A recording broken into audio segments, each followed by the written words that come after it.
What if I told you that Hoss Cartwright's real-life son has been hiding a jaw-dropping secret about his father for decades?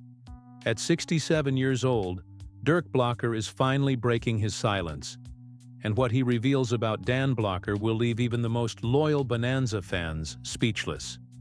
From hidden family truths to untold Hollywood drama, you won't believe what's been kept under wraps. Until now. Stick around, because this story rewrites everything you thought you knew about a TV legend. It's hard to imagine the gentle, funny Dirk Blocker, known to many as Hitchcock from Brooklyn Nine-Nine, holding on to decades of silence. But that's exactly what he did. For 53 years, Dirk kept a storm of emotion buried deep. His father, Dan Blocker, better known as the beloved Hoss Cartwright from Bonanza, passed away suddenly in 1972 when Dirk was just 14. And only now, at 67, has Dirk finally opened up. His voice carries the weight of time, peeling back the curtain on a life shaped by fame, grief, and a name too big to escape. What he's revealing isn't just a tribute, it's a revelation. What fans thought they knew about the Blockers is about to shift completely. It's easy to forget just how colossal Dan Blocker's presence truly was, both in stature and in story.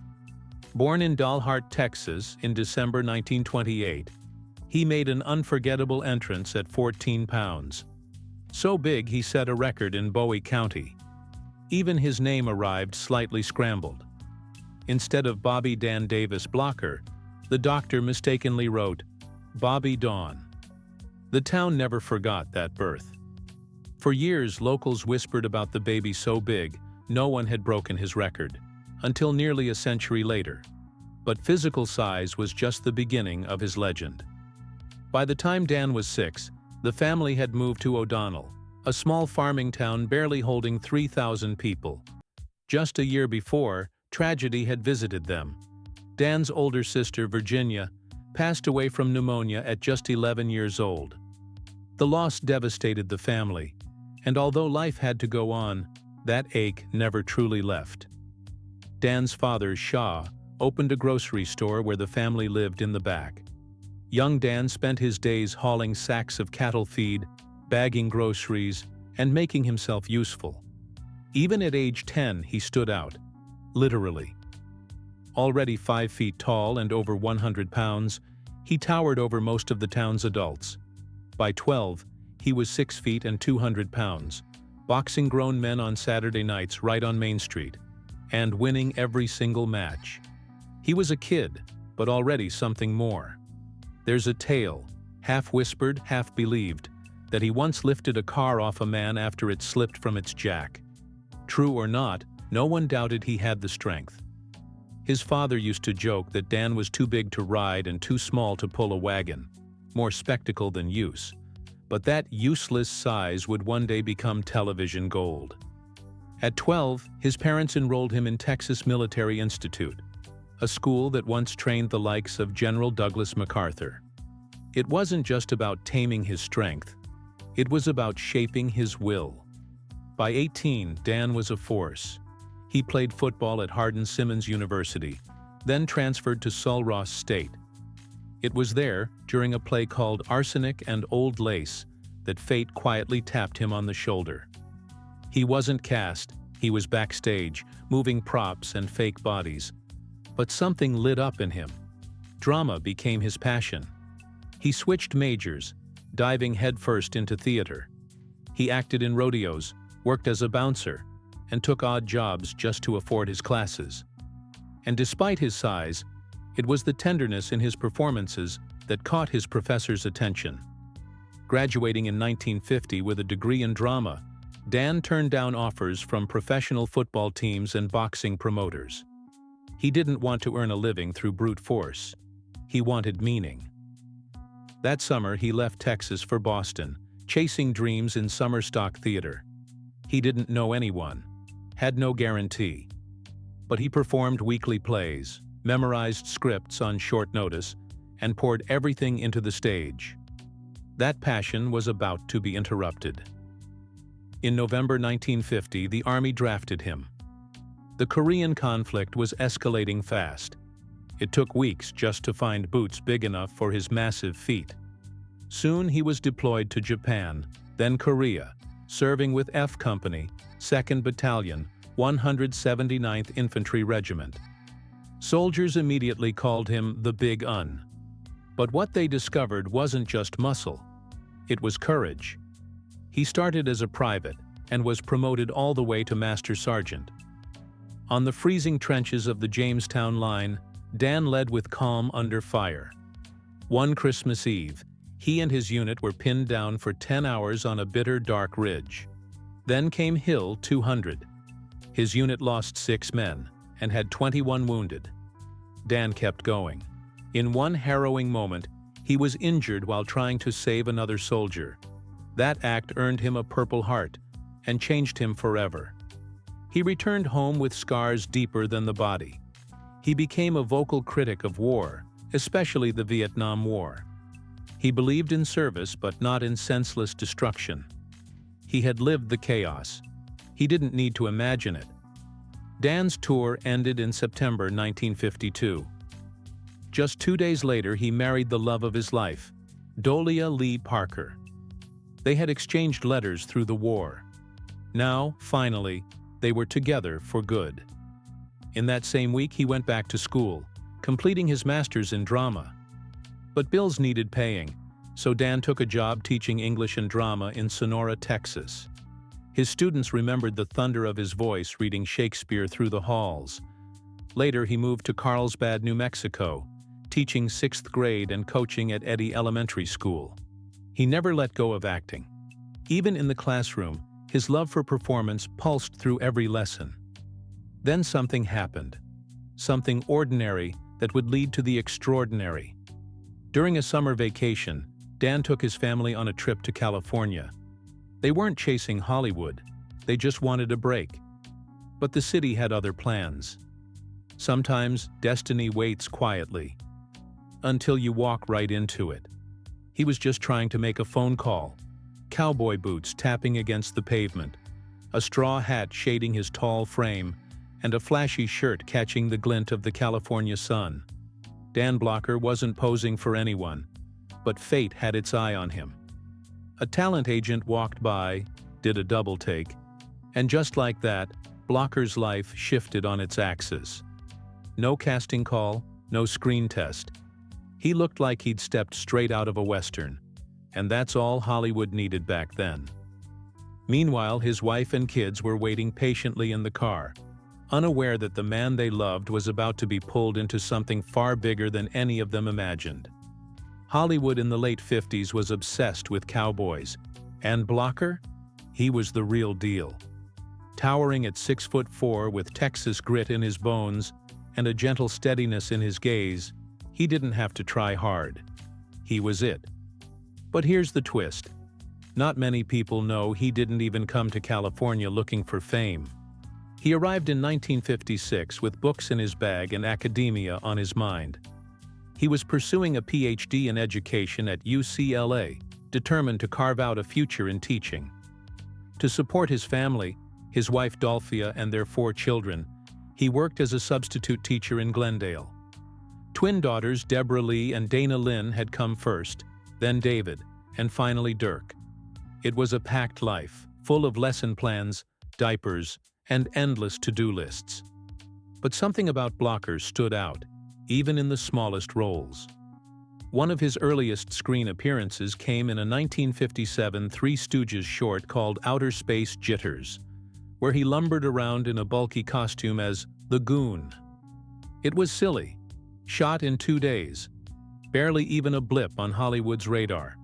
But for Blocker, every moment counted. Just a year earlier, he had played a bartender in Sheriff of Cochise. He was showing up in Gunsmoke too, first as a cavalry lieutenant, then again as someone entirely different. Always bouncing between roles. Always that familiar face in the background. Cheyenne, the rifleman, Have Gun, Will Travel, Colt .45. If you watched Westerns in the late 50s, chances are you saw him, even if you didn't know his name. Then came a role that changed everything. In Maverick, he played a quirky outlaw named Hognose Hughes. The part wasn't flashy, but it revealed something no casting agent had expected. Blocker was funny. Not slapstick funny, but natural, effortless, endearing. That episode lit a spark in the minds of producers. This guy wasn't just muscle. He had heart, humor, timing, a rare combination. One that would go on to shape one of TV's most beloved characters. The transformation had begun. By 1958, he was landing bigger roles. On Cimarron City, he played Tiny Carl Budinger. The show didn't last long, but that didn't matter. One of the producers, David Dortort, took notice. He had seen Blocker's earlier performances, including on The Restless Gun, where he had played both a blacksmith and a cattleman, and something about him stuck. When Dortort began developing a new series about a ranching family in Nevada, he knew exactly who should play the middle son. The script didn't even go to anyone else. Hoss Cartwright had been written for Dan Blocker. The show was Bonanza. When it premiered in 1959, it barely registered, ranking 45th in the ratings. But then something shifted. Viewers started connecting, and much of that was thanks to Blocker. Initially, Hoss was supposed to be comic relief, a big lug with a small vocabulary. But Blocker wasn't having it. He gave Hoss depth, empathy, and surprising wisdom. Slowly, the writers caught on. By the third season, Hoss wasn't just part of the show. He was its emotional compass. Viewers adored him. There was something deeply comforting about the way he moved through the world. Maybe it was because behind the camera, Blocker was a deeply thoughtful man. He had a master's degree. He'd taught middle school. He had once dreamed of earning a doctorate. He had taken the job on Bonanza thinking he could juggle classes and filming. But the truth was, the show demanded everything. 5 days a week, sometimes 14 hours a day, under blinding studio lights, on dusty locations, riding horses, repeating stunts. The weight of it all, literally and figuratively, was staggering. He once said he saw his on-screen family more than his real one. By 1972, he had filmed a staggering 415 episodes. It's hard to imagine now. Back then, TV seasons ran over 30 episodes. That grind would crush most modern actors. But Blocker kept showing up. Not just for the paycheck, but because he cared. And behind that burly frame, there was always the teacher who had once said, "If there is any kindness we can show, let us do it now, for we may never pass this way again." By the mid-1960s, Bonanza wasn't just a hit, it was a cultural giant. From 1964 to 1967, it was the #1 show in the country. On Sunday nights, over 19 million households tuned in. The Cartwright family wasn't just fiction anymore. They had become a tradition. In almost 50 countries, people knew the name Hoss. He was the gentle giant that made America feel safe during turbulent times. But Dan Blocker didn't stop there. In 1963, with Bonanza riding high, he opened a steakhouse, the Bonanza Sirloin Pit, in an old Greyhound station in Connecticut. The idea? Bring that cowboy comfort to people's dinner tables. It worked. Fast forward a few years, and two brothers bought the brand and took it nationwide. Another chain, Ponderosa, launched shortly after. By 1989, the empire had 600 restaurants. It wasn't just about food, it was about legacy, about turning screen success into something real, something people could walk into and experience. And while many remember the cowboy hat, the deep voice, and the Sunday night rituals, few realize that behind Hoss Cartwright was a man who never chased stardom, but somehow defined it anyway. It's hard to imagine that behind the beaming smile of one of television's most beloved characters, there was a man quietly fighting for his life. Dan Blocker, the gentle giant from Bonanza, built a legacy that reached far beyond the screen. His powerful presence on set was matched only by the depth of his personal struggles, a reality few saw coming. When he starred alongside Frank Sinatra in Come Blow Your Horn in 1963, audiences saw charisma and humor. When they reunited in Lady in Cement 5 years later, it was grit and danger that lit up the screen. But off-camera, Dan was battling a growing storm no one truly understood. Behind the cowboy hats and horse saddles, something intimate was happening. His children were learning karate from none other than Chuck Norris, years before he became a household name. In those quiet training sessions alongside Michael Landon's kids, a different kind of legacy was forming. It wasn't about stardom. It was about values, family, and preparing the next generation in the shadows of Hollywood's brightest lights. That sense of loyalty wasn't just for show. Dan had married his college sweetheart, Dolia Parker, in 1952, and never looked back. Through every twist of his career, he remained devoted to her and their 4 children. But the warm-hearted man fans adored as Hoss Cartwright had begun showing signs of trouble. At 6 feet 4 inches and nearly 300 pounds, Dan was physically imposing, yet his body was starting to betray him. Gallbladder issues loomed. At a time when surgical technology was nowhere near today's standards, every medical procedure carried weight, especially for someone of Dan's size. And yet, he said nothing. Smiling for the camera, laughing on set, he bore the pain alone. Then came the role that could have reshaped everything. A lead in Robert Altman's The Long Goodbye. Not a cowboy, but a broken-down writer. It was a daring departure, one that might have reinvented his entire image. But time wasn't on his side. 2 months before filming began, Dan was gone. What began as a routine gallbladder surgery ended with a pulmonary embolism.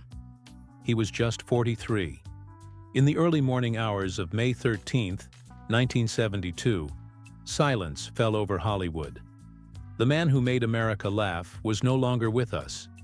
His wife Dolia and their children were left to face the media, the fans, and the heartbreak. Thousands came to pay their respects. Michael Landon's words at the funeral cut through the grief. He made us laugh. He made us better. But the void he left behind was undeniable. Dan Blocker wasn't a star because of Bonanza. He was a star because he lived with humility and kindness. That, Dirk says, is what shaped him more than anything else. Dan's lifestyle wasn't flashy, but it was quietly impressive. He invested wisely, choosing real estate over wild spending. The Blocker family owned a ranch-style estate in California and had stakes in several Texas properties. Dan drove a Cadillac Fleetwood and later a Lincoln Continental, both symbols of tasteful success. His favorite timepieces were understated classics, often sporting Omega watches gifted by studio executives. Though never flashy with jets, he occasionally flew private for press tours and kept substantial insurance covering his health, income loss, and estate. He even helped set up education funds for his children early on. The lesson? Modesty can coexist with security. His choices reflect the kind of financial wisdom few celebrities embody. Invest in stability, not status. In the end, Dan Blocker left behind more than just reruns and memories. He left behind a blueprint for how to live well, love deeply, and rise quietly. And as Dirk continues to speak of his father with both pride and pain, we're reminded of something bigger than fame. A legend isn't just someone who lights up a screen. It's someone who never lets that light blind the people closest to them. Dan Blocker was that kind of legend. One we don't get often, and one we'll never forget. And there you have it. Dirk Blocker, at 67, finally pulling back the curtain on the man behind Hoss Cartwright. From quiet strength to untold stories, Dan Blocker's legacy lives on in ways we never imagined. If you were surprised, moved, or just plain nostalgic, go ahead and hit that like button. It helps more than you know. Drop your favorite Bonanza memory in the comments, and if you haven't already, make sure to subscribe so you don't miss what we've got coming next. Let's just say another TV Legends family is about to spill some serious tea. See you in the next one.